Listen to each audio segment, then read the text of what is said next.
നമുക്ക് പെർമിഷൻ കിട്ട പ്രയാസമായി ഫാത്തി ഉസ്താദിന് വഴന്നു പറയാൻ ആ കാലത്ത് പെർമിഷൻ തരാതെ ബുദ്ധിമുട്ടിച്ചു. ചില പത്രങ്ങൾ ഫാത്തി ഉസ്താദിനെ ഭീഷണിപ്പെടുത്തിയിട്ട് ലേഖനങ്ങൾ എഴുതി വിളിച്ചു വരുത്തി ചില ആൾക്കാർ ഭീഷണിപ്പെടുത്തി. അങ്ങനെയൊക്കെയുള്ളൊരു കാലം ഉണ്ടായിരുന്നു സമസ്തയുടെ ചരിത്രത്തിൽ. നമ്മുടെ സ്ഥാപനങ്ങൾ മുഴുവനും കൊണ്ടുപോയി. വാഴക്കാട് ദാറുൽ ഉലൂം എന്ന് പറയുന്ന സ്ഥാപനം കണ്ണിയത്ത് അഹ്മദ് മുസ്ലിയാർ ഉസ്താദ് അവർകൾ ദർസ് നടത്തിയ സ്ഥാപനമാണ്. അവിടെ ചിത്താരി ഹംസ മുസ്ലിയാര് കണ്ണിയത്ത് ഉസ്താദിന്റെ മുമ്പിൽ നിന്നുകൊണ്ട് കിതാബ് ഓതി പഠിച്ച സ്ഥാപനമാണ്. വഹാബി കണ്ണിന്റെ മുന്നിൽ വെച്ചുകൊണ്ട് തട്ടിയെടുത്തതാ. അങ്ങനെ സ്ഥാപനങ്ങൾ കൊണ്ടുപോയി നമ്മളെ ഇവർ ഈ കാണുന്ന രൂപത്തിൽ തകർത്തു. ഒരു വലിയ രാഷ്ട്രീയ നേതാവുണ്ടായിരുന്നു, മരക്കച്ചവടക്കാരൻ, രാഷ്ട്രീയക്കാരൻ.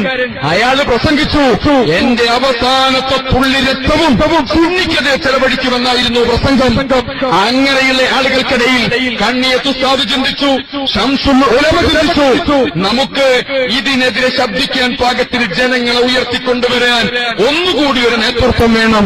അങ്ങനെ കാത്തിരിക്കുന്ന സമയം 1974 ഏപ്രിൽ 21 ബഹുമാനപ്പെട്ട AP അബൂബക്കർ മുസ്ലിയാർ ഉസ്താദ് അവർകൾ തന്റെ 35ാമത്തെ വയസ്സിൽ സമസ്ത മുശാവറയിലേക്ക് തെരഞ്ഞെടുക്കപ്പെടുന്നു. പറഞ്ഞ മൗലവിമാരെന്താ പറഞ്ഞത്? ഇവിടെ പറഞ്ഞ മൗലവിമാരെന്താ പറഞ്ഞത്? കാന്തപുരം ഉസ്താദ് ഒരു ദിവസം രാത്രി ഈ സംഘടനയുടെ ഓട് പൊളിച്ച് താഴെക്കൂടെ ഇറങ്ങി മുകളിൽ കൂടെ ഇറങ്ങി വന്നയാളല്ല. 1974 ഏപ്രിൽ 21 സമസ്ത കേരള ജംഇയ്യത്തുൽ ഉലമായുടെ മുശാവറ യോഗം കണ്ണിയത്ത് അഹ്മദ് മുസ്ലിയാർ ഉസ്താദ് അവർകളുടെ അധ്യക്ഷതയിൽ നടക്കുകയാണ്. അന്ന് ശംസുൽ ഉലമ യോഗത്തിലുണ്ട്. പാലക്കാട് ജന്നത്തുൽ ഉലൂം അറബിക് കോളേജിൽ വെച്ചുകൊണ്ടായിരുന്നു മുശാവറ യോഗം. അവിടെ അന്ന് ഈ ആലിമീങ്ങളെ ചെറുപ്പക്കാരനെ കൊണ്ടുവരാൻ കാരണം സമസ്ത കേരള ജംഇയ്യത്തുൽ ഉലമായുടെ നേതൃത്വത്തിന് ഇനിയും ഒരുപാട് രംഗത്തേക്ക് പോകാനുണ്ട്. അവിടെ ആവേശപൂർവം ഈ ഒന്നുകൂടി ആവേശത്തോടുകൂടി വരാൻ ഒരാൾ വരണമെന്ന് ചിന്തിച്ചുകൊണ്ട് അതിനൊരു കാരണമുണ്ടായിരുന്നു. SK-കാരൊന്നും അറിയുന്നത് നല്ലതാണ്. അതിന്റെയും 8 കൊല്ലം മുമ്പ് 74ന്റെ മുമ്പ് 8 വർഷമപ്പുറത്ത് പൂനൂരിൽ ഒരു വലിയ പൊതുസമ്മേളനം നടക്കുകയാണ്.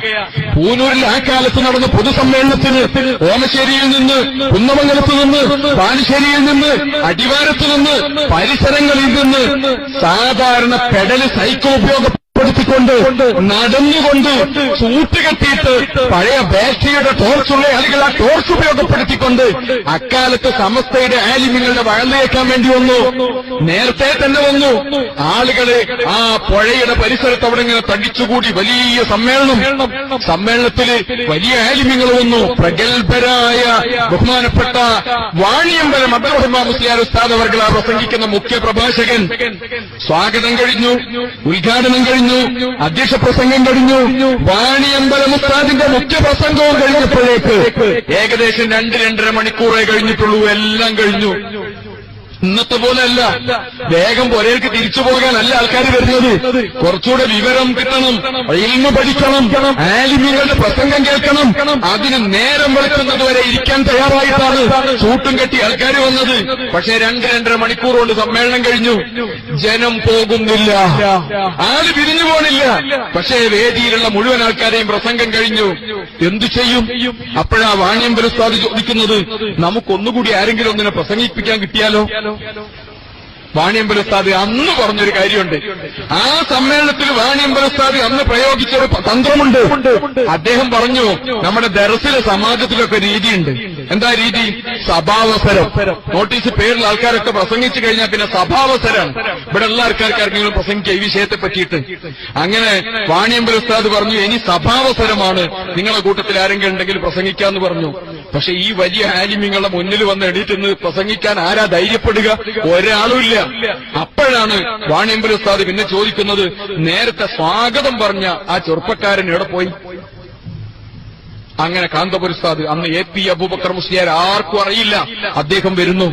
അദ്ദേഹത്തോട് വാണിയമ്പലം ഉസ്താദാകുന്ന സമസ്തയുടെ തലയെടുപ്പുള്ള ആലിമ് പറഞ്ഞു, ജനങ്ങൾക്ക് ഇനിയും ഒരുപാട് പ്രസംഗം ആവശ്യമുണ്ട്, ഇവര് പോകുന്നില്ല, നിങ്ങൾ കുറച്ച് പ്രസംഗിക്കണം. സമസ്ത കേരള ജംഇയ്യത്തുൽ ഉലമായുടെ നേതൃത്വം ഒരു ചെറിയ പ്രതിസന്ധിയിലേക്ക് പോയ സമയം, അപ്പോഴാണ് ചെറുപ്പക്കാരനോട് പറയുന്നത്, ഈ പ്രതിസന്ധിയിൽ നിങ്ങൾ ഞങ്ങളെ സഹായിക്കണം. കാന്തപുരം ഉസ്താദ് ആ സഹായം സ്വീകരിക്കുകയാണ്, അല്ലെങ്കിൽ ആ വാക്ക് സ്വീകരിക്കുകയാണ്. മൈക്കിന്റെ മുമ്പിലേക്ക് വന്നു, ഒന്ന് മൊരടനക്കി, ഹംദും സലാത്തും ചൊല്ലി, ആയത്തോതി, ഹദീസുകൾ പറഞ്ഞു, നല്ല ബെയ്ത്ത് ചൊല്ലി. അതോടുകൂടി സദസ്സിങ്ങനെ വളരെ ആവേശപൂർവ്വം കാത്തു നിൽക്കുകയാണ്. പുതിയ ശബ്ദത്തിൽ ഗംഭീരമായ നല്ല പ്രസംഗം വരുന്നു, നല്ല യുവാവിന്റെ പ്രസംഗം വരുന്നു. ആ പ്രസംഗം 1 മണിക്കൂർ കഴിഞ്ഞു, 1:30 കഴിഞ്ഞു, 1:45 കഴിഞ്ഞു, 2 കഴിഞ്ഞു, പിന്നെയും നീളുകയാണ്. ജനം തരുത്തിരുന്നു. അവർ ചോദിച്ചു, ആരാണ് ഈ പ്രസംഗിക്കുന്നയാൾ? അപ്പോഴാണ് ആൾക്കാർ പറഞ്ഞത്, ആലങ്ങാപ്പയിൽ അഹമ്മദ് ഹാജിയുടെ മോനാണത്. വേലൂർ ബാക്കിയാത്തു സാലിഹാത്തിൽ നിന്ന് ഈ അടുത്ത കാലത്ത് തഹ്സീലായി വന്ന് ദർസ് നടത്തുകയാണ്. ജനങ്ങൾ അത്ഭുതപ്പെട്ടു. വല്ലാത്ത പ്രസംഗം, വല്ലാത്ത പ്രസംഗം. ജനം ആവേശപൂർവ്വം സ്വീകരിച്ചു. സമസ്തയുടെ ആലിമീങ്ങൾ ഈ പ്രതിഭയെ തിരിച്ചറിയുന്നു. പിന്നെ സമ്മേളനങ്ങളിൽ കാന്തപുരം ഉസ്താദിനെ വിളിക്കാൻ തുടങ്ങി, വാദപ്രതിവാദ വേദികളിലേക്ക് വിളിക്കാൻ തുടങ്ങി. പാലക്കാട് നടന്നൊരു വലിയ വാദപ്രതിവാദമുണ്ട്. അതിലന്ന് വാദപ്രതിവാദത്തിന് നമ്മൾ കണ്ടുവച്ചിരുന്നത് ബഹുമാനപ്പെട്ട മർഹൂം ഇ.കെ. ഹസൻ മുസ്ലിയാർ ഉസ്താദ് അവർകളെയായിരുന്നു. അല്ലാഹു തആല അവിടുത്തെ ദർജ ഉയർത്തുമാറാവട്ടെ. ബഹുമാനപ്പെട്ട ഇ.കെ. ഹസൻ മുസ്ലിയാർ ഉസ്താദ് അവർക്ക് ആ പരിപാടി ആയപ്പോൾ പങ്കെടുക്കാൻ ചില പ്രയാസമുണ്ടായി. പാലക്കാടുള്ള ജംഇയ്യത്തുൽ ഉലമായുടെ നേതൃത്വം കോഴിക്കോട്ടേക്ക് വന്നു. കാറെടുത്ത് കോഴിക്കോട്ടേക്ക് വന്നു. അവർ ശംസുൽ ഉലമായുടെ അടുത്ത് വന്നിട്ട് പറഞ്ഞു, വാദപ്രതിവാദത്തിന് ഡേറ്റ് ആയിട്ടുണ്ട്. നമ്മൾ എന്താ ചെയ്യാ? അസമൂര്യർക്ക് പ്രസംഗിക്കാൻ കഴിയില്ല, വരാൻ കഴിയില്ല എന്നാ കേട്ടത്. ശംസുൽ ഉലമ അന്ന് പറഞ്ഞ വാക്കുണ്ട്, അസന് സുഖമില്ലെങ്കിൽ പേടിക്കണ്ട, അസം വരില്ലെങ്കിൽ പേടിക്കണ്ട, നമുക്ക് ഏപ്പിയുണ്ട്, ഞങ്ങൾ അങ്ങോട്ട് വരാമെന്ന് പറഞ്ഞുകൊണ്ട് ശംസുൽ ഉലമയും എ.പി. അബൂബക്കർ മുസ്ലിയാർ ഉസ്താദ് അവർകളും രണ്ടുപേരും പാലക്കാട്ടേക്ക് പോയി. നേരം വെളുക്കുന്നതുവരെ വഹാബിയെ നിലം തൊഴിക്കാതെ അവരെ തുളച്ച് കയറുന്ന രൂപത്തിലുള്ള ചോദ്യം ചോദിച്ചുകൊണ്ട് വാദപ്രതിവാദ വേദിയിൽ പുതിയ താരോദയം വരുന്നു. ബഹുമാനപ്പെട്ട കാന്തപുരം ഉസ്താദ് സമസ്തയുടെ ആലിമീങ്ങൾ ഈ പ്രതിഭ തിരിച്ചറിഞ്ഞു. അങ്ങനെയാണ് അവര് 35 വയസ്സ് പ്രായമുള്ള ചെറുപ്പക്കാരനെ ചെറുപ്രായത്തിൽ മുശാവറയിലേക്ക് തെരഞ്ഞെടുക്കുന്നത്. ഓടിളക്കി ഇറങ്ങി വന്നതല്ല, ബേക്കിലെ വാതിൽ തുറന്ന് പിന്നാമ്പുറത്തൂടെ കയറി വന്നതല്ല. ഈ ആലിമീങ്ങൾ ആവേശപൂർവ്വം കൊണ്ടുവന്നതാ. ഒരു കാര്യം കൂടി നമ്മൾ അറിയണം, കാന്തപുരം ഉസ്താദ് 74 ഏപ്രിൽ 21 തെരഞ്ഞെടുക്കപ്പെട്ട് 35ാമത്തെ ദിവസം മെയ് മാസത്തിലാ 35ാമത്തെ ദിവസം അന്ന് പെട്ടെന്ന് തന്നെ മുശാവറയുടെ മറ്റൊരു യോഗം നടക്കുക. പെട്ടെന്നിങ്ങനെ മുശാവറ വിളിക്കാറില്ല. പെട്ടെന്നൊരു മുശാവറ 35ാമത്തെ ദിവസം മെയ് മാസം 25-ന്, ആ 25-ന് അല്ലെങ്കിൽ 26-ന് മുശാവറ യോഗം നടക്കുന്നു.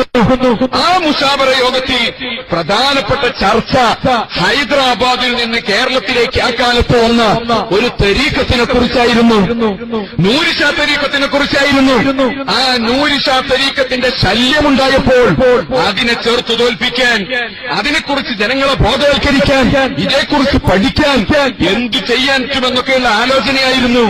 സമസ്തയുടെ 5 ആലിമീങ്ങളും ഉൾക്കൊള്ളുന്ന ഒരു സമിതി നൂരിഷാ തരീഖത്തിനെ കുറിച്ച് പഠിക്കാൻ അന്ന് തെരഞ്ഞെടുക്കപ്പെടുന്നു. 5 വലിയ ആലിമീങ്ങൾ. ആ 5 വലിയ ആലിമീങ്ങളിൽ ബഹുമാനപ്പെട്ട ശംസുൽ ഉലമയുണ്ട്, വാനിയമ്പലം ഉസ്താദുണ്ട്. ആ കൂട്ടത്തിൽ ബഹുമാനപ്പെട്ട ശൈഖുന എ.പി. അബൂബക്കർ മുസ്ലിയാർ 35 വയസ്സ് പ്രായമുള്ള ചെറുപ്പക്കാരനെ 35ാമത്തെ ദിവസം തെരഞ്ഞെടുക്കുന്ന ഈ വലിയ സമിതിയിൽ അങ്ങാക്കുക. അങ്ങനെ അല്ലാതെ കയറി വന്നതല്ല. 35ാമത്തെ ദിവസമുള്ള 2ാമത്തതിൽ തന്നെ അദ്ദേഹത്തെ ഇതിലേക്ക് തെരഞ്ഞെടുത്തു എടുത്തുവെങ്കിൽ ആ പ്രതിഭയെ ആലിമ്യങ്ങൾ അംഗീകരിച്ചതുകൊണ്ടാണത്. തൊട്ടടുത്ത വർഷം 75 SYS-ന് പുതിയൊരു സെക്രട്ടറി വേണം. കാസർഗോഡ് തായലങ്ങാടിയിലെ മദ്രസയിൽ വെച്ച് ജനറൽ ബോഡി യോഗം നടക്കുന്നു. ബഹുമാനപ്പെട്ട ചാപ്പനങ്ങാടി ബാപ്പു മുസ്ലിയാർ ഉസ്താദ് അവർകൾ പറഞ്ഞു, AP അബൂബക്കർ മുസ്ലിയാർ സെക്രട്ടറി സ്ഥാനത്തേക്ക് വരട്ടെ. ഒരൊറ്റ ആലിമും ചെറുവിരലനക്കിയിട്ട് എതിർപ്പ് പറഞ്ഞില്ല. ഐക്യകണ്ഠ്യേനെ 80-ലധികം വരുന്ന പ്രതിനിധികൾ തക്ബീർ ചൊല്ലിക്കൊണ്ട് കാന്തപുരം ഉസ്താദ് SYS-ന്റെ സംസ്ഥാന സെക്രട്ടറിയായി തെരഞ്ഞെടുക്കപ്പെടുന്നു. വീണ്ടും 76 ഒറ്റ കൊല്ലം. അപ്പോഴാണ് സമസ്ത പ്രമാദമായ വേറൊരു വിഷയം ആലോചിക്കുന്നത്. സമസ്ത കേരള ജംഇയ്യത്തുൽ ഉലമ കേരളത്തിലുണ്ട്, കേരളത്തിൽ വലിയ സാന്നിധ്യമായി മാറിയിട്ടുണ്ട്. പോരാ, ഇതിനെ ഉത്തരേന്ത്യയിൽ വ്യാപിപ്പിക്കണം, മറ്റ് സംസ്ഥാനങ്ങളിൽ വേണം. അതിനെന്തു ചെയ്യും? അതിനു വേണ്ടിയിട്ട് ഉത്തരേന്ത്യയിൽ ചെന്നുകൊണ്ട്, മറ്റ് സംസ്ഥാനങ്ങളിൽ ചെന്നുകൊണ്ട് ഈ ആദർശം പറയാൻ നമുക്കൊരു പ്രതിനിധി സംഘം വേണം. ആ പ്രതിനിധി സംഘത്തിലെ പ്രധാനപ്പെട്ട ഒരംഗം ബഹുമാനപ്പെട്ട ശൈഖുന കാന്തപുരം AP അബൂബക്കർ മുസ്ലിയാർ. വയസ്സന്ന് 36, അല്ലെങ്കിൽ 37 വയസ്സ്. അപ്പോഴാണ് സമസ്ത ഈ അംഗീകാരം കൊടുക്കുന്നത്. 1 കൊല്ലം 1.5 കൊല്ലത്തിന്റെ ഇടയ്ക്ക് അദ്ദേഹത്തിന് സമസ്തയുടെ ആലിമ്യങ്ങൾ കൊടുത്ത അംഗീകാരപത്രങ്ങളാണ്, അവാർഡുകളാണ് ഞാനീ പറഞ്ഞതൊക്കെ. ഇനി ഒരു കാര്യം കൂടി, എന്റെ ശബ്ദം ഏതെങ്കിലും SK കുട്ടികൾ കേൾക്കുന്നുവെങ്കിൽ അവരോടൊരു കാര്യം പറയാം, അതൊക്കെ എവിടെയാണുള്ളത്? നിങ്ങൾക്ക് ചിലപ്പോൾ അത് അറിയലുണ്ടാവില്ല. ഇതൊക്കെ 1985 സമസ്ത കേരള ജംഇയ്യത്തുൽ ഉലമായുടെ 60ാമത് വാർഷിക സമ്മേളനം കോഴിക്കോട് നടന്നിട്ടുണ്ടായിരുന്നു. ഫെബ്രുവരി 1, 2, 3 തീയതികളിൽ. അന്ന് എല്ലാ ആലിമീങ്ങളും ഒന്നിച്ചിരുന്ന് സമസ്തയുടെ സമ്മേളനം നടത്തിയിട്ടുണ്ട്. അന്നിറക്കിയ ഒരു സോവനീറുണ്ട്, സമസ്ത സ്മരണിക. അതിൽ ഇതൊക്കെ പറയുന്നുണ്ട്. ഒന്ന് വായിച്ചു നോക്കിയാൽ നല്ലതാ. ഇതൊക്കെ അവിടെയുണ്ട്. 130-ാം പേജ് മുതൽ ഇങ്ങോട്ടുള്ള പേജൊക്കെ ഒന്ന് എടുത്തു നോക്കിയാൽ ഞാൻ ഈ പറഞ്ഞ ഈ വിവരമൊക്കെ 1985 അച്ചടിച്ചിറക്കിയ സമസ്തയുടെ 60ാമത് വാർഷിക സോവനീറിലുണ്ട്. നിങ്ങൾക്കാർക്കെങ്കിലും അങ്ങനെ ഒരു കോപ്പി ആവശ്യമുണ്ടെങ്കിൽ രേഖാമൂലം നിങ്ങളുടേതായ ലെറ്റർ ഹെഡിൽ എഴുതി തന്നാൽ ഞാൻ എന്റെ വക വാങ്ങിത്തരാൻ തയ്യാറാ. അപ്പോഴും വാങ്ങാൻ കിട്ടുന്ന സ്ഥലമുണ്ട്, ഞാനത് വാങ്ങിത്തരാൻ തയ്യാറാ. ഒരു കോപ്പിന്റെ വക കിടക്കട്ടെ. എങ്കിലും ഒന്ന് വായിച്ചു നോക്കിയിട്ട് കുറച്ചെങ്കിലും സമസ്തയുടെ ചരിത്രം നിങ്ങൾക്ക് അറിഞ്ഞാൽ നല്ലതാണ്. അതുകൊണ്ട് ഞാൻ എന്റെ വക തരാം. നിങ്ങളുടെ ഉത്തരവാദിത്തപ്പെട്ട ഏതെങ്കിലും ഒരു സംഘടനയുടെ പേരിൽ എഴുത്തു തരണമെന്ന് മാത്രമേ എനിക്ക്, അതിന്റെ അപ്പുറം വേറെ യാതൊരു ഡിമാൻഡും ഇല്ല. ഒരു കോപ്പി വേണമെന്ന് പറഞ്ഞാൽ ഞാൻ സംഘടിപ്പിച്ചു തരാം. അതിലുണ്ട് കഥയൊക്കെ. അങ്ങനെ കാന്തപുരം ഉസ്താദ് വന്നു, 74 വന്നു. പിന്നെ അവിടെ നിന്ന് അങ്ങോട്ട് ഓരോ സ്റ്റെപ്പിലും അങ്ങനെ വരിക. കാന്തപുരം ഉസ്താദ് വരുന്ന സമയത്ത് അന്നത്തെ നമ്മുടെ ഒരു അവസ്ഥ കൂടി അറിയണം. ഞാൻ നേരത്തെ പറഞ്ഞില്ലേ, വലിയ നേതാക്കന്മാര് വാളോങ്ങാണ്. എന്റെ അവസാനത്തുള്ളിൽ ഏറ്റവും ഇങ്ങക്കെതിരെ ചെലവാക്കൂന്ന് പറയുന്ന തുണി പൊക്കി കാണിച്ചു കൊടുക്കുന്ന ചില ആൾക്കാരൊക്കെ ഉണ്ടായിരുന്നു. അങ്ങനെയുള്ള മനുഷ്യന്മാരുടെ കാലം. നമുക്ക് മദ്രസ ഉണ്ടാക്കാൻ നിവൃത്തിയില്ല. ഉള്ളത് പിടിച്ചുകൊണ്ടുപോയാൽ നമ്മൾ വല്ലതും പറഞ്ഞ് അതിനെതിരെ എവിടെ പോയാലും കണ്ണുരുട്ടി ഭീഷണിപ്പെടുത്തുന്ന കാലം ഉണ്ടായിരുന്നു. ആ കാലത്ത് 100-ൽ താഴെ മഹല്ലുകളിൽ മാത്രമേ ഈ എതിർപ്പിന്റെ ഇടയിൽ SYS ഉള്ളൂ. 100-ൽ താഴെ സ്ഥലത്ത് മാത്രം SYS, വേറെ ഇടയില്ല. നമുക്ക് ആകെയുള്ളത് 2 പത്രം. ഒന്ന് നേരത്തെ ഇവിടെ സക്കാഫി പറഞ്ഞ പത്രം. ഏതാ പത്രം? മദ്രസയിലേക്ക് ആർക്കും വേണ്ടാതെ ഇങ്ങനെ അയച്ചു കൊടുക്കുന്നൊരു സാധനമുണ്ട്, ചേളാരിന്ന് വരുന്നൊരു സാധനം. അതിന്റെ റാപ്പർ പോലും പൊട്ടിക്കാതെ മദ്രസയുടെ മൂലയിൽ കിടക്കുന്നത് ഞാൻ കണ്ടിട്ടുണ്ട്. ലത്തീഫ് സക്കാഫി നേരത്തെ പറഞ്ഞില്ലേ, അൽ മുഅല്ലിം എന്ന് പറയുന്ന പത്രം. ആ പത്രവും പിന്നെ നമ്മുടെ സുന്നി യുവജന സംഘത്തിന്റെ ഒരു മുഖപത്രമായി സുന്നി ടൈംസും 2 എണ്ണേ ഉള്ളൂ. 100-ൽ താഴെ യൂണിറ്റിൽ മാത്രം SYS. AP ഉസ്താദ് SYS-ന്റെ സെക്രട്ടറി സ്ഥാനത്തേക്ക് വരുമ്പോ അന്ന് വരവ് ചെലവ് കണക്ക് അവതരിപ്പിച്ചു. 5 റുപ്യ കടത്തിന്റെ കണക്ക് AP ഉസ്താദിന്റെ കയ്യിലേക്ക്. സമസ്തയുടെ ഈ സോവനീറിന്റെ അവസാന പേജിൽ 85 ആയപ്പോഴേക്ക് സമസ്ത കൈവരിച്ച നേട്ടങ്ങൾ എണ്ണിപ്പറയുന്നുണ്ട്. എന്താ നേട്ടമെന്നറിയോ നിങ്ങൾക്ക്? 100-ൽ താഴെ യൂണിറ്റ് ഉണ്ടായിരുന്ന SYS 2000-ഓളം മഹല്ലുകളിൽ അപ്പോഴേക്ക് സാന്നിധ്യം അറിയിച്ചു കഴിഞ്ഞിട്ടുണ്ട്, വേരിറക്കി കഴിഞ്ഞിട്ടുണ്ട്. 10 കൊല്ലം കഴിഞ്ഞിട്ടില്ല. അപ്പോഴേ 2000-ലധികം മഹല്ലുകളിൽ എങ്ങനെയാ ഈ മനുഷ്യൻ തന്റെ കൂടെയുള്ള ആലിമ്യങ്ങളെ, നേതാക്കന്മാരെ, നാട്ടിലെ സാധാരണക്കാരെ കൂട്ടിപ്പിടിച്ചുകൊണ്ട് അവരെ വിശ്വാസത്തിലെടുത്ത് വളരെ ആദരവോടുകൂടി എല്ലാവരെയും ഉൾപ്പെടുത്തിക്കൊണ്ട് നാട് മുഴുവനും ഓടി നടന്ന് ജീവിതം സമർപ്പിച്ചപ്പോഴാണ് തിരുവമ്പാടിയിൽ SYSന്റെ യൂണിറ്റ് ഉണ്ടായത്, ഓമശ്ശേരിയിൽ യൂണിറ്റ് രൂപീകരിച്ചത്, കുന്നമംഗലത്തും താമരശ്ശേരിയിലും കാന്തപുരത്തും യൂണിറ്റ് വന്നത്. ആ മനുഷ്യൻ ജനങ്ങൾക്കിടയിലേക്ക് ഇറങ്ങി അധ്വാനിച്ചപ്പെടാ 2000 യൂണിറ്റ് 100-ൽ നിന്ന് 1900 യൂണിറ്റ് പുതുതായി ഉണ്ടായി. 5 റുപ്യ കട ഉണ്ടായിരുന്നത് നമുക്ക് 5 രൂപ കടമുള്ളിടത്താണ് 78-ൽ തീരുമാനം എടുക്കുന്നത്. എന്താ തീരുമാനം? 1 കോടി രൂപയുടെ പുതിയ പ്രൊജക്ട്. 1 കോടി രൂപയുടെ പ്രൊജക്ട്. ഇന്ന് 1 കോടി റുപ്യ വലിയ സംഭവമല്ല, 78-ൽ വലിയ സംഭവമാണ്. ആ 78-ലാണ് വലിയ ആവേശത്തോടെ വഴി നടത്തിയത് കാന്തപുരം അബൂബക്കർ മുസ്ലിയാരാണ്. അതിന്റെ മുമ്പ് നമുക്ക് ഇതുപോലത്തെ ഒരു അനുഭവമില്ല. ഈ ഇല്ലായ്മേന്ന 5 റുപ്യ കടത്തിലാ വണ്ടി ഓടിയത് തുടക്കം. അവിടുന്ന് പള്ളി ഉണ്ടാക്കി തരുന്നത്, അവിടുന്ന് മദ്രസ ഉണ്ടാക്കി തരുന്നത്, അവിടുന്ന് ബാക്കിയുള്ളത് വരുന്നത്, അവിടുന്നാണ് ഇക്കാണുന്ന ആസ്തിയുള്ള പ്രസ്ഥാനമായിട്ട് നമ്മളെ ഉയർത്തിക്കൊണ്ടുവരുന്നത്. നേരത്തെ ഞാൻ പറഞ്ഞില്ലേ, 2 മാഗസിനാണുള്ളത്. ഒന്ന് അറബിലും അറബ് മലയാളത്തിലും, അൽ മുഅല്ലിം. രണ്ടാമത്തെ ഒന്ന് സുന്നി ടൈംസ് ആണ്. അത് കഴിഞ്ഞ് പിന്നെയാണ് സുഹൃത്തുക്കളെ 7 പ്രസിദ്ധീകരണം. 1ഉം 2ഉം അല്ല, 2 സ്ഥാനത്ത് 7 പ്രസിദ്ധീകരണം. 85 സുന്നികൾക്ക് റിസാല വന്നു, അദ്ദഅവ വന്നു, അൽ-ഇർഷാദ് വന്നു, സുന്നി വോയ്സ് വന്നു, സുന്നത്ത് വന്നു. 7 പ്രസിദ്ധീകരണം. പിന്നുണ്ടാക്കിയതാ 7-ൽ 1 സിറാജ് പത്ര. അവിടെയാണ് നമ്മൾ അറിയേണ്ടത് 1984-ൽ സമസ്ത കേരള സുന്നി യുവജന സംഘത്തിന്റെ നേതൃത്വത്തിൽ അവിടെ ഒരു കാര്യം, വളരെ പ്രധാനപ്പെട്ട ഒരു കാര്യം അന്നവിടെ നടക്കുന്നുണ്ട്. എന്താ നടക്കുന്നത്? സിറാജ് എന്ന് പറയുന്ന പത്രം ഇറക്കിയ. ഇന്നും സിറാജ് വരുന്നുണ്ട്, ഇറങ്ങുന്നുണ്ട് സിറാജ്. 5 എഡിഷനിലായിട്ട് ഇപ്പൊ ഇറങ്ങുകയാ. ഇന്ത്യക്ക് വെളിയിൽ നിന്ന്, കേരളത്തിൽ നിന്ന്, കേരളത്തിലെ കണ്ണൂരിലുണ്ട്, കോഴിക്കോടും അതുപോലെ എറണാകുളത്തും തിരുവനന്തപുരത്തു നിന്നും ഈ പത്രം ഇറങ്ങുന്നുണ്ട്. അങ്ങനെ ഇറങ്ങുന്ന പത്രം അന്ന് തുടങ്ങിയത് കാന്തപുരം അബൂബക്കർ മുസ്ലിയാരുടെ നേതൃത്വത്തിലായിരുന്നു. ശംസുൽ ഉലമ ഉണ്ടെന്ന് ഇല്ല എന്നല്ല ഞാൻ പറഞ്ഞത്, അവരുടെ നേതൃത്വത്തിൽ തന്നെയാണ് ഇറങ്ങുന്നത്. അങ്ങനെ പത്രം വന്നു. ആംസോട് കൂടിയിട്ട് നമ്മൾ മുന്നോട്ട് പോയി. ഇതൊക്കെ പിന്നെ വന്നതാ, വല്ലാത്തൊരു മാറ്റം. പിന്നെയോ അതിന്റെ ശേഷം നമ്മളെ പള്ളിയും മദ്രസയും പിന്നെ ഒരുത്തിന് തൊടാൻ ധൈര്യം വന്നിട്ടില്ല. മാധ്യമം പത്രം പണ്ട് എഴുതിയില്ലേ, സുന്നികൾക്ക് നട്ടെല്ല് വെച്ച് പിടിപ്പിച്ചത് കാന്തപുരമാണ്. ആ നട്ടെല്ല് വെച്ച് പിടിപ്പിച്ചു. ഇവിടെ വേറെ ഒരാൾക്കും ചൂഷണം ചെയ്യാൻ കഴിയാത്ത രൂപത്തിൽ ഓരോ രംഗത്തും ഇടപെട്ടു. ഓരോ സ്ഥലത്തും 1978-ൽ ഇവിടെ പഞ്ചായത്ത് ഇലക്ഷനിലും അതുപോലെ നിയമസഭയിലേക്കൊക്കെ രാഷ്ട്രീയ പാർട്ടികൾ പലരും ആ കാലത്ത് പുത്തനാശയക്കാരെ വഹാബിനെയും മൗദൂദിനെയൊക്കെ മത്സരിപ്പിച്ചു. നമ്മൾ പാവങ്ങൾ പോയി വോട്ട് ചെയ്തിരുന്നു, ഒരു കുഴപ്പമില്ല. പക്ഷെ അവൻ നമ്മെ കബളിപ്പിച്ചു. വഖഫ് ബോർഡ് കയറിയിട്ട് പള്ളി തട്ടിയെടുത്തു, നമ്മുടെ സ്ഥാപനങ്ങൾ തട്ടിയെടുത്തു, നമുക്ക് മൈക്ക് പെർമിഷൻ പോലും നിഷേധിച്ചു, നമുക്ക് വേറെ യാതൊരു അംഗീകാരവും കിട്ടിയില്ല. സ്കൂൾ പാഠപുസ്തകത്തിൽ കയറിയിട്ട് കുട്ടികളെ വഞ്ചിക്കുന്ന പാഠഭാഗങ്ങൾ അതിന്റെ ഉള്ളിൽ തിരികെ കയറ്റി. ഒരുപാട് വ്യത്യസ്തമായ രൂപത്തിൽ നമ്മെ അവർ ചൂഷണം ചെയ്തു. അപ്പോഴാണ് 1978-ൽ പുളിക്കലങ്ങാടിയിൽ വലിയൊരു സമ്മേളനം നടക്കുന്നത്.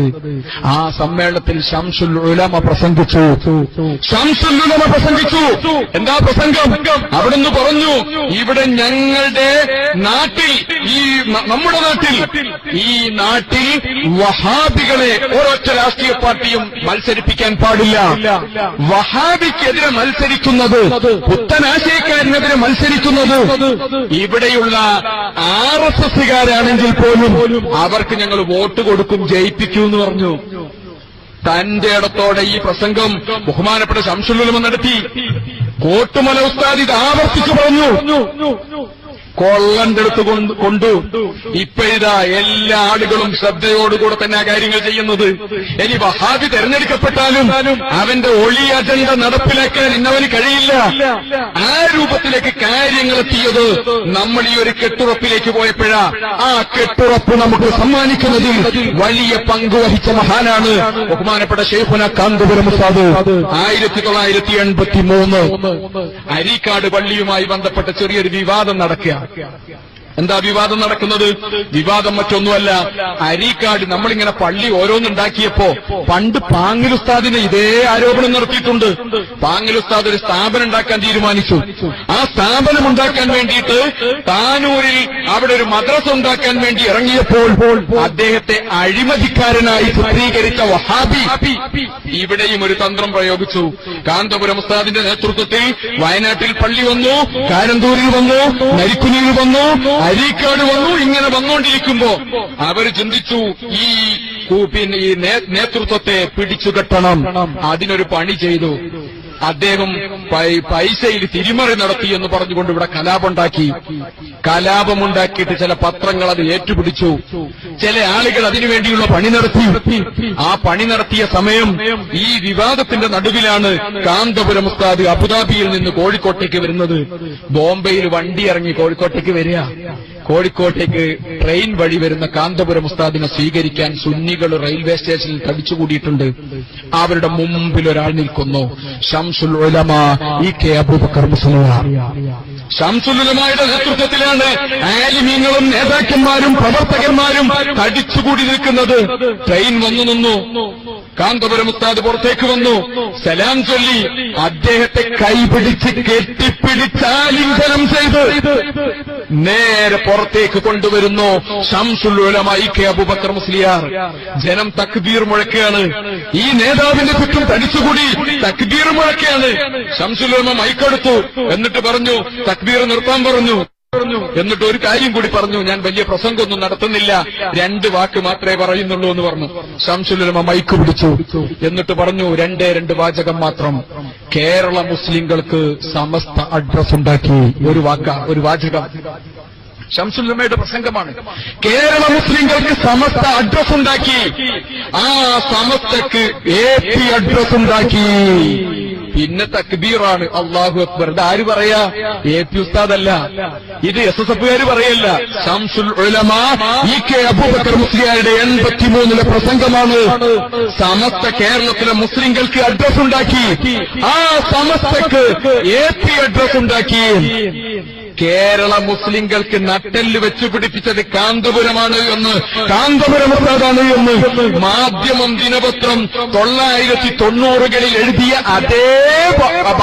അതേ ആശയം മറ്റൊരു ഭാഷയിൽ അവതരിപ്പിക്കുന്നു. 83 ശംസുൽ ഉലമ EK അബൂബക്കർ മുസ്ലിയാർ ഉസ്താദ് അവർകൾ. ചെറിയ കഴിവൊന്നുമല്ല, ചെറിയ പ്രതിഭയൊന്നുമല്ല.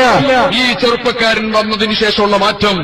85ൽ സമസ്തയുടെ സമ്മേളനം നടക്കുമ്പോഴേക്ക് 15 ലക്ഷം വരുന്ന മുസ്ലിംകൾ, സുന്നികൾ ഇങ്ങനെ തടിച്ചുകൂടിയിട്ടുണ്ട് കടപ്പുറത്ത്. മണൽ വാരിയിട്ടാൽ ആ മണൽ പോലും താഴേക്ക് വീഴാത്തത്ര അത്രയും ആവേശത്തോടുകൂടി തടിച്ചുകൂടി നിൽക്കുന്ന ജനങ്ങൾ. അവർ AP എന്ന പേര് കേൾക്കുമ്പോഴേക്ക് തക്ബീറായിരുന്നു എന്ന് മലയാള പത്രങ്ങൾ എഴുതി. സമസ്ത 60ാം വാർഷിക സോവനീർ അത് പുനഃപ്രസിദ്ധീകരിച്ചു. വേദി കൈയടക്കി 1.25 മണിക്കൂർ നീണ്ടു നിൽക്കുന്ന സ്വാഗത പ്രസംഗം നടത്തിയത് കാന്തപുരം ഉസ്താദായിരുന്നു. ഏറ്റവും ഉജ്ജ്വലമായ മറ്റൊരു പ്രസംഗം നടത്തിയത്, ഉദ്ഘാടന പ്രസംഗം നടത്തിയ ശംസുൽ ഉലമയാണ്. അദ്ദേഹത്തിന്റെ അന്നത്തെ ഉദ്ഘാടനം പോയ ആളുകൾക്കറിയാം.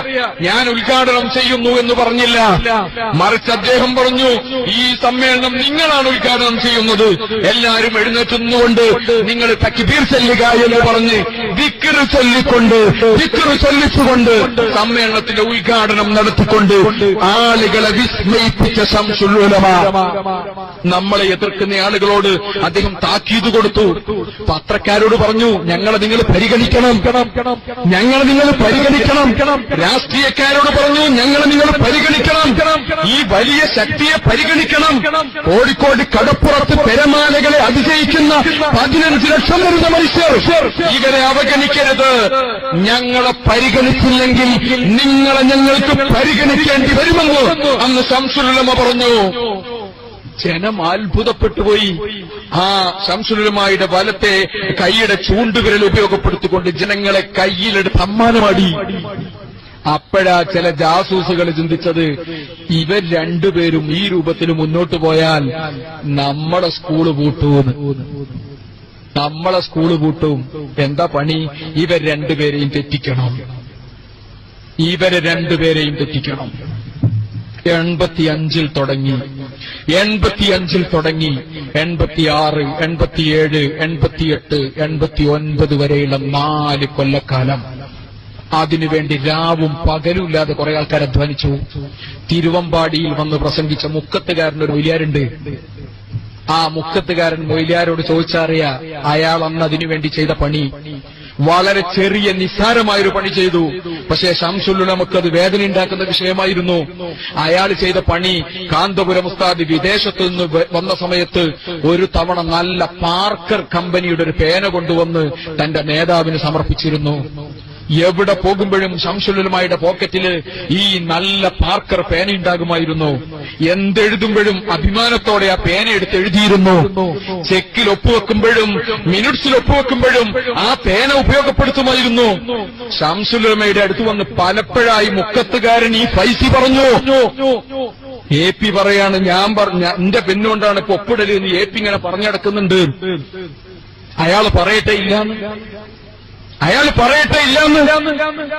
അയാൾക്കെന്ന് ശംസുലുലമയുടെ അടുത്ത് എന്നത് പറയുന്നു. ശംസുലുലമയെ ഇപ്പോൾ AP കൊടുത്ത പെണ്ണുകൊണ്ട് മാത്രമേ ഒപ്പിടാറുള്ളൂ എന്ന് AP പറയുന്നു. ആ വലിയ പ്രതിഭ ചിന്തിച്ചു, എന്നെങ്ങനെ മോശാക്കുന്നുണ്ടോ, ഇങ്ങനെ വല്ലതും പറയുന്നുണ്ടോ? AP ഉസ്താദ് സ്വപ്നത്തിൽ പോലും കാണാത്ത ആ ഒരു കാര്യമായിരുന്നു മനുഷ്യൻ പോയിട്ട് പറഞ്ഞു കൊടുത്തത്. തെറ്റിക്കാൻ വേണ്ടി കുറുക്കന്റെ പണിയെടുത്തു. അത് കഴിഞ്ഞ് ചെറിയ ചെറിയ ജാസൂസ് പണി ഓരോരുത്തരെ നടത്തി. ചില ആൾക്കാർ അദ്ദേഹത്തിന് ചെറിയ സമ്മാനങ്ങൾ കൊടുത്തു. അങ്ങനെ ഓരോന്ന് കൊടുത്ത് അങ്ങനെ പോന്നു. അതിന്റെ ഇടയിൽ കേരളത്തിലൊരു വിവാദം വന്നു. 86-ൽ ശരീഅത്ത് വിവാദം. ആ ശരീഅത്ത് വിവാദം ഉണ്ടായ സമയത്ത് ഇവിടെ ആൾക്കാർ മുഴുവനും വലിയ കുഴപ്പമുണ്ടാക്കി. അന്ന് നാട്ടില് ചില വിവരമില്ലാത്ത ആൾക്കാർ പ്രസംഗിച്ച മുദ്രാവാക്യം വിളിച്ച നമുക്കറിയാം. 1 കെട്ടും 10 കെട്ടും EMSന്റെ മോളയും കെട്ടും എന്നൊക്കെ പറഞ്ഞിട്ട് വളരെ സ്റ്റാൻഡേർഡ് ഇല്ലാത്ത രൂപത്തിൽ മുദ്രാവാക്യം വിളിച്ച ആൾക്കാർ നടന്നൊരു കാലം ഉണ്ടായിരുന്നു. ശരീഅത്തിനെ പോലും തെറ്റിദ്ധരിപ്പിക്കുന്ന രൂപത്തിൽ, ഈ കാണുന്ന രൂപത്തിൽ ആളുകൾ വന്നു.